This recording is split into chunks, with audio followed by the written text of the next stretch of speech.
আমাদের দেশে একটি পণ্য যেটা একদম রুরাল এরিয়া থেকে বিক্রি হয়, সেটা যখন ঢাকায় যায় বা কোনো শহরে যায় 3 গুণ 4 গুণ দাম বেড়ে যায়। এটা কিন্তু খুবই দুঃখজনক ব্যাপার।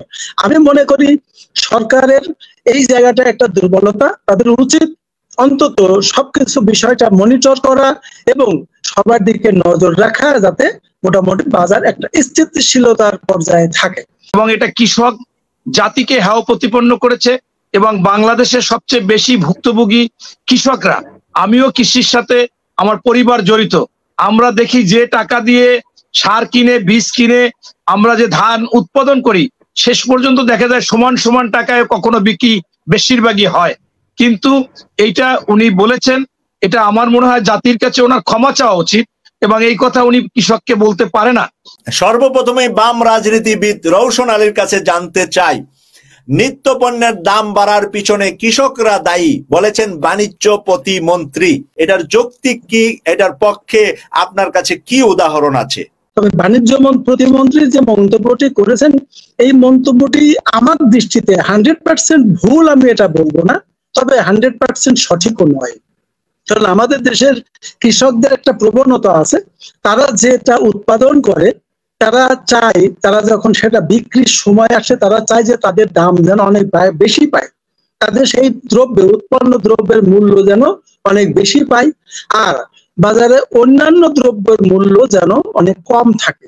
এটা আসলে প্রত্যাশা করে, স্বাভাবিক একজন উৎপাদক প্রত্যাশা করতেই পারেন যে তার উৎপন্ন পণ্য অনেক বেশি দামে বিক্রি হবে, এটা তাদের আশা থাকতেই পারে। প্রত্যেকটা মানুষই এই সমাজে লাভ ভিত্তিক, আমাদের এই সমাজ প্রত্যেকটা পণ্যেরই লাভের দিকে আমরা নজর দেই। ব্যবসা মানেই হলো লাভের একটা চিন্তা প্রথমে মাথায় আসে। কিন্তু সরকারের যে ভূমিকা থাকা উচিত, পজিটিভ ভূমিকা, এই যে ব্যালেন্স করা উৎপাদক এবং গ্রাহক এবং মাঝখানে যারা ফরিয়া, যারা মধ্যস্বত্বভোগী, তাদের মধ্যে একটা সমন্বয় করা। আপনারা জানেন যে আসলে কৃষক প্রকৃতপক্ষে ন্যায্য মূল্য পায় না। প্রফেসর ডক্টর কাজী মনিরুজ্জামানের বক্তব্যটা নিচ্ছি। প্রফেসর ডক্টর কাজী মনিরুজ্জামান, আপনাকে এই মুহূর্তে আলোচনায় অংশগ্রহণ করার অনুরোধ করছি যে বাণিজ্য মন্ত্রী যেই কথাটা বলেছে, আর কৃষকরা যদি মাঠে ময়দানে এই মন্ত্রীকে পেয়ে যা, তখন কৃষকরা কি করবে বলে আপনি মনে করেন? উনি যেটা বলেছে যে কৃষকরাও স্মার্ট হয়েছে এবং তারাও এই দ্রব্যমূল্যের বৃদ্ধির জন্য দায়ী এবং তাদেরকে বলেছে যে কৌশল করে তারা এটা করে। সেটা কি বলছে যে তাদের যখন ধান বেশি হয় তারা ধান বিক্রি করে তেল কেনে, সবজি কিনে এবং সেটা কিনে কি করে, এই ধরনের কথাবার্তার কাছে আসলে মিল নাই। ধান বেশি হইলে আরো দামটা কমে যায়। এবং আমার শ্রদ্ধাভাজন রবি ভাই যেটা বলেছে সেইটাই হচ্ছে যে কিছু খাই পার্টি যারা আছে, যারা মনে করেন, আপনারা পেপার পত্রিকায় দেখেছেন যে 16 বছরে 21 লক্ষ কোটি টাকা পাচার করেছে। এই টাকাটা কি হাওয়া থেকে এসেছে? এই আপনার টাকা, আমার টাকা, কৃষকের টাকা, সবার টাকাই তো এটা করেছে।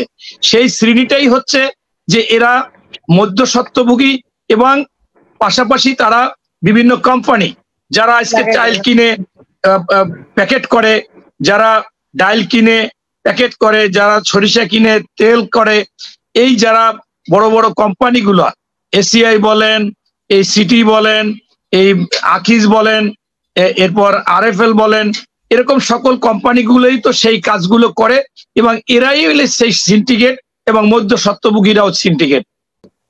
এবং এটা পেরেছে এই জন্য যে আজকে সংসদে যারা আছে এরা তো আমাদের মাননীয় প্রধানমন্ত্রী বা অবৈধ প্রধানমন্ত্রী যাই বলি, তিনি কিন্তু সংসদে দাঁড়িয়ে বলেছিলেন যে আমার এই যারা আছে আমি ছাড়া সকলকে কেনা যায়। এই যাদের কেনা যায় এরা তো আসলে, আমরা গরু কিনি, ছাগল কিনি, মহিষ কিনি, এই কেনার মধ্যে পড়লে তো তারা আসলে নেতার মধ্যে আর পড়তে পারে না, তারা তো আসলে মানুষের মধ্যে পড়তে পারে না। যাদের কেনা যায়, এটা আমার কথা না, এই ওনাদের প্রধানমন্ত্রীর কথা। তাইলে এই কেনা বিষয়গুলো তো গরু ছাগলের মহিষের মধ্যে পড়ে যায়। তাই তারা যদি আজকে মন্ত্রী হয় তাহলে তাদের কাছ থেকে তো আপনি এই ধরনের কথা ছাড়া অন্য কিছু আশা করতে পারেন না। আমি স্পষ্টভাবে বলতে চাই, কৃষক আমাদের দেশের জন্য, এই কৃষকরাই টিকিয়ে রেখেছে। আমরা জানি যে বাংলাদেশে শ্রীলঙ্কার মতো বহুতবার হওয়ার কথা অনেকে মনে করেছিল, কিন্তু এইটা কেন টিকে আছে? আমরা বিদেশি যে রপ্তানি হয়, সেই রপ্তানি গার্মেন্টস, সেখান থেকে, সেই সেক্টর থেকে জনশক্তি রপ্তানি সেখান থেকে, আর বিশেষ করে বাংলাদেশে যে খামার আছে, শুধুমাত্র যারা ধান উৎপাদন করে সেই কৃষক না, যারা অন্য যে কৃষি কাজের মধ্যে আছে, এই যে পশু সম্পদ লালন পালন করে তারাও কৃষক, এবং তারা পোল্ট্রি খামার যাদের আছে, মুরগি, অন্যান্য হাঁস, এই যারা করতেছে, এই 3টা শ্রেণী দেশটাকে টিকিয়ে রেখেছে। বিশেষ করে এই কৃষি উৎপাদনে আমাদের দেশে যা উৎপাদিত হচ্ছে তা থেকে আমরা চলতে পারতেছি, সেই জন্য কিন্তু আমাদের এইটা।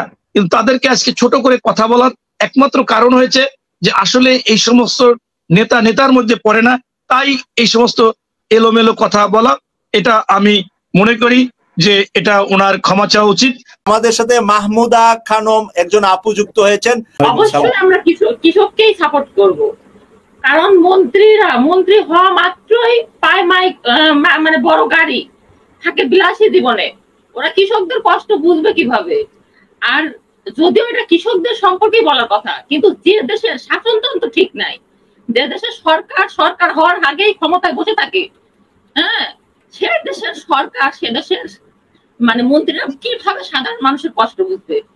যে দেশে 60 টাকা 70 টাকার কেজির নিচে চাল পাওয়া যায় না, সেই সরকার সাধারণ মানুষের কষ্ট বুঝবে না, সে সরকার কৃষকের কষ্ট কোনোভাবেই বুঝবে না।